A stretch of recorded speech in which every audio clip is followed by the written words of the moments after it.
Salamat pong lahat sa inyong mga nakikinig sa araw na ito. Pasensya na po kayo kung naging maramdamin po ang mga huling pahayag ni Jen Sabarjaga. Opo.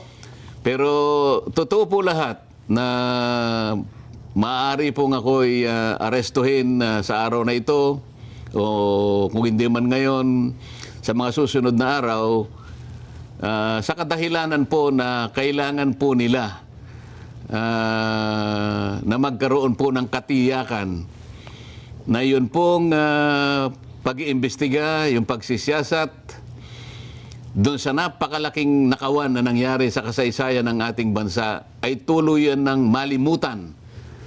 Ito lamang ang paraan nila para wala na pong magtatangka na masugid na gagawa ng kanyang tungkulin na tukuyin saan man tayo makarating. Tukuyin ang lahat ng mga taong nasa likod ng napakalaking nakawan na ito sapagkat sila po ay nakagawa hindi lamang ng kataksilan sa bansa, kung hindi napakalaking kasalanan po sa inyo. Lahat po ng mga taong binoto ninyo na nasa likod po ng pagnanakaw na ito, sila po'y pinagtiwalaan ninyo.